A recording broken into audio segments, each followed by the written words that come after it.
Olá pessoal, aqui é o Fábio da Boston Treinamentos e neste vídeo vamos continuar os nossos estudos de C Sharp, desta vez estudando o assunto tratamento de exceções ou Exception Handling. Bom, o tratamento de exceções basicamente é o gerenciamento de erros. Tá? É difícil a gente garantir que um código, um trecho de código escrito sempre funcione como a gente espera. Podem ocorrer falhas por inúmeras razões, muitas além do nosso controle. Por exemplo, eu posso escrever um trecho de código que acesse um arquivo no disco ou então que acesse um banco de dados em rede. E eventualmente o arquivo pode não estar no disco e o banco de dados pode não estar disponível. Isso vai gerar um erro na minha aplicação. Tá? Então as nossas aplicações elas têm de ser capazes de detectar essas falhas e manipular essas falhas para evitar maiores problemas, como por exemplo o travamento da aplicação ou até mesmo do sistema operacional. Então a gente vai tratar do gerenciamento de erros. Como é que a gente evita esses problemas? Bom, basicamente você faz o seguinte: todo trecho de código que você desconfiar que pode apresentar algum tipo de problema em algum momento, você vai escrever dentro de um bloco try, palavrinha reservada a try.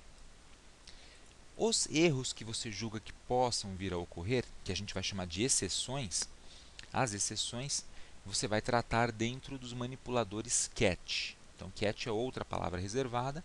Você vai abrir um bloco de código dentro do catch e ali dentro você coloca um código para tratar um eventual erro que possa ocorrer lá no código principal que está dentro do bloco try.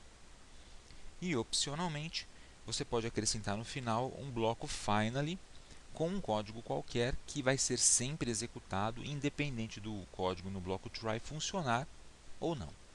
Tá? Então, o esqueleto da brincadeira fica mais ou menos assim. Try, abre chaves, coloca o código do seu programa, o seu código normal de programa aqui dentro e fecha chaves. Esse é um código que eventualmente pode causar algum problema. Depois, palavra catch, entre parênteses, o tipo de exceção que você quer tratar. Vamos supor, eu acho que o código pode causar algum problema de formatação de dados, formatos de dados. Então eu vou descobrir uma exceção do tipo formato de dados e vou criar um objeto, tá? com um nome qualquer, que será essa variável x, para fazer o tratamento dessa exceção. Então, quando uma exceção desse tipo for capturada, essa variável x recebe um objeto que contém os detalhes da exceção. E esses detalhes eu posso examinar posteriormente para determinar a causa exata do problema, do erro. E aí, aqui dentro eu coloco esse código, o código que vai manipular a exceção. Esse código vai substituir o código do bloco try. Então, se houver um problema no código do bloco try, ele não será executado. Quem será executado é o código que está dentro do bloco catch. Okay? Assim evitando um problema maior no seu programa. Beleza? Bom, vamos ver um exemplo então. Eu vou abrir aqui o C Sharp e vou abrir um projetinho. Vamos lá. Tem um código aqui que trabalha com exceções. Então veja o que eu tenho. Primeiro eu vou rodar o programinha para a gente ver. Então, vou executar. Aqui eu tenho duas caixas de texto, um botão multiplica e outra caixinha de texto para exibir o resultado. Na primeira caixa eu coloco um número qualquer, na segunda também, clique em multiplica e ele dá o resultado aqui. E também me exibe esse message box com a mensagem: este bloco será sempre executado independente de ocorrerem erros. É o bloco finally. Veja que o bloco finally foi executado após o cálculo ter sido executado. Vamos supor agora que eu coloque um valor errado aqui. Por exemplo, em vez de 43, sem querer eu digitei 4E. Veja, digitei uma letra em vez de digitar um número. O que acontece se eu mandar multiplicar esses valores aqui? O bloco catch é invocado. Ocorreu um erro de formato inclusive, só que em vez desse erro travar a minha aplicação, ele foi capturado e no lugar de executar o código com erro, foi executado o código do bloco catch. O código do bloco catch ele exibe essa mensagem com essa frase: a cadeia de caracteres de entrada não estava em um formato incorreto. Na verdade, aqui deveria ser correto, né? Alguém traduziu de forma errada, provavelmente isso aqui. Essa aqui é uma mensagem padrão que vem lá do objeto exceção padrão da Microsoft. E o bloco final é sempre executado. Veja que ele foi executado mesmo o cálculo não tendo sido executado. Dou um OK. Tá? Um outro problema que pode ocorrer, eu já vou mostrar agora, é o seguinte. Vamos supor que eu coloque um valor grande. 2 bilhões vezes 4. Mando multiplicar. Veja que o valor que aparece aqui na caixinha é um valor nada a ver, né? 2 bilhões vezes 4 é 8 bilhões, mas apareceu um número negativo, inclusive. Mas não deu erro no programa. Veja que ele foi direto para o bloco finally. Eu vou falar a respeito desse tipo de erro também e como você deve tratá-lo posteriormente. Então agora vamos olhar o código para ver como é que foi feito isso. O código é esse. Então veja, eu capturo os números, número 1 e número 2, duas variáveis que recebem os valores das caixas de texto. Aí eu converto para inteiro, porque as variáveis são inteiras. E a variável resposta recebe a multiplicação de ambos. Simples. Parece um código extremamente simples e que, em tese, não apresentaria nenhum tipo de problema. O código não apresenta problema, mas os valores que o usuário vai entrar nas caixas é que podem apresentar. Ou seja, é um problema que está além do nosso alcance. Eu não sei o que o usuário vai digitar. Ele pode digitar uma letra sem querer, ele pode digitar um número muito grande. Tá? Isso vai ocasionar erros. Se por acaso o usuário digitar letras ou símbolos no lugar dos números, então nós vamos ter uma exceção de formato incorreto dos dados. E aí eu utilizo um bloco catch e passo para ele um objeto format exception. Veja, essa classe aqui significa exceção de formato. E aí eu crio uma variável x que recebe os detalhes desse objeto. E dentro do bloco catch eu mando exibir a mensagem com messagebox.show x.message, ou seja, o objeto x, propriedade message, que é uma string. O que é esse message? É uma string que explica o que é esse format exception, que exceção é essa, os detalhes da minha exceção. Tá? E aqui um título também para o meu message box. E o bloco finally, que vem depois do catch, ele exibe um message box, ou o que você quiser, independente do try funcionar ou não. Se o try funcionar, o finally é executado. Se o try não funcionar, vai ser executado o catch e o finally será executado também na sequência. Beleza? Então esse é o funcionamento de um gerenciamento de erros bem básico. Tá? Então, em vez do código de erro ser executado, vai ser executado aí, o bloco catch. Veja que tem um erro só aqui, format exception, mas no mundo real podem ocorrer inúmeros erros, né, durante a execução de um programa. Na verdade, lá no site do MSDN da Microsoft existe uma lista, que você pode pesquisar depois, com todas as classes de exceção. E são muitas, mas realmente muitas classes de exceção. Muitos tipos de erros diferentes que podem ocorrer. Tá? Então você pode escrever manipuladores catch para capturar erros múltiplos. Né? Você pode usar vários blocos catch para manipular diferentes tipos de erros que porventura possam ocorrer na sua aplicação. Então vamos dar uma olhadinha nisso. Deixa eu fechar esse projeto aqui. Vou abrir um outro projetinho. Veja esse outro projeto. É a mesma coisa, né? Ele vai capturar dois números na caixa de texto, tá? Vai multiplicar os dois, guardar na variável resposta e depois escrever em uma outra caixa de texto o resultado. Só que agora eu estou usando três blocos catch para capturar três tipos de erros diferentes. O primeiro é o erro de format exception, tá? Exceção de formato. Se o usuário digitar os valores num formato incorreto, por exemplo, letras em vez de números, ele vai executar o código que está aqui. Veja que eu usei MessageBox, mas você pode utilizar o código que for mais adequado. Né?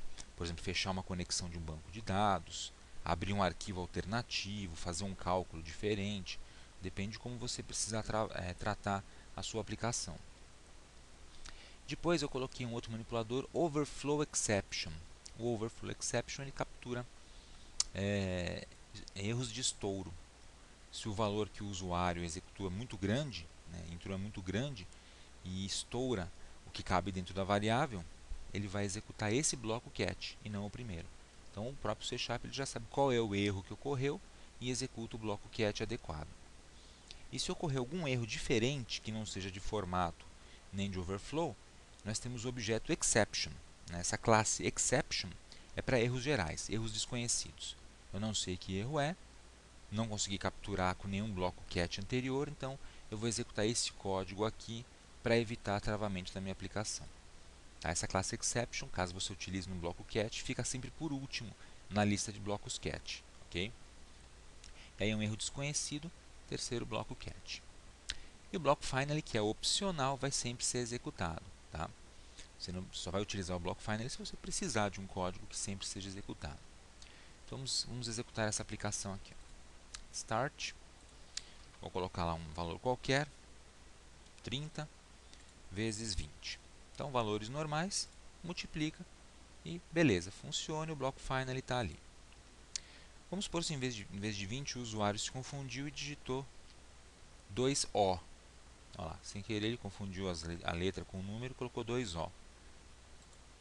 E aí quando eu mando multiplicar, é capturado um erro, né, erro de formato, e aí o bloco cat ele é invocado. Digite apenas valores numéricos. E o bloco finally é executado.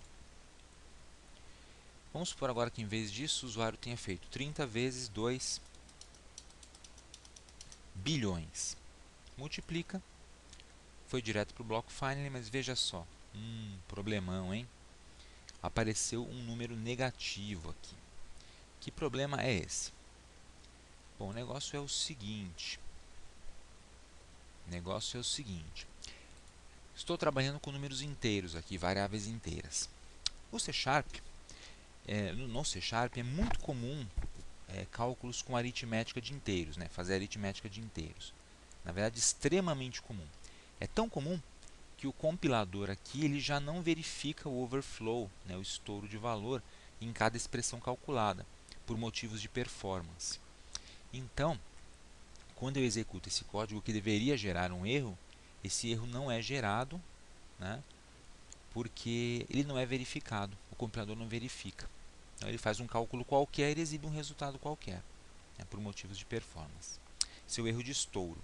Como é que eu sei que deveria ocorrer um erro aqui? Porque eu estou utilizando variáveis int32. Int32 elas vão de menos 2 bilhões, 147 milhões mais ou menos, a mais 2 bilhões e alguma coisinha. E 2 bilhões vezes 30 é um número que ultrapasse muito isso. Então está ocorrendo um erro, mas não está sendo capturado porque esse erro em particular não é analisado pelo compilador. Você viu que o erro de formato, quando eu digitei ali uma letra, ele foi pego na hora, né, e o bloco cat tratou para evitar o travamento do programa. Então o que eu vou fazer aqui? Vou fechar a aplicação. Eu vou clicar aqui em cima em Project e vou nas propriedades do projeto. Estou nas propriedades do projeto. Vou clicar em Build, vou descer aqui a barra e vou em Advanced, avançado. Bom, Advanced Build Settings, configurações de compilação avançadas. Veja o que eu tenho aqui. Eu tenho uma caixinha chamada Check for Arithmetic Overflow Underflow. Verificar overflow e underflow, né, estouro para cima ou para baixo, de cálculos aritméticos. Então, está desmarcada a caixinha. Por padrão, isso não é verificado. Então, eu vou marcar essa caixinha, dou OK. Beleza, vou fechar aqui Manipula exceções. E a partir desse momento, então, se eu executar o código, os erros de estouro eles devem ser agora capturados pelo compilador. Então, eu vou executar e testar de novo. Dou um Start. Vou colocar de novo aqui o número 2 bilhões. São 9 zeros. E o número 20, por exemplo. Clique em Multiplica. E olha só, segundo bloco cat, operação aritmética resultou em um estouro. Bloco finally. Vamos olhar o código, olha só. Segundo bloco cat, operação aritmética resultou em um estouro. Essa mensagem é o conteúdo da propriedade message do objeto X, do tipo overflow exception. Então agora foi capturada uma exceção de estouro, tá?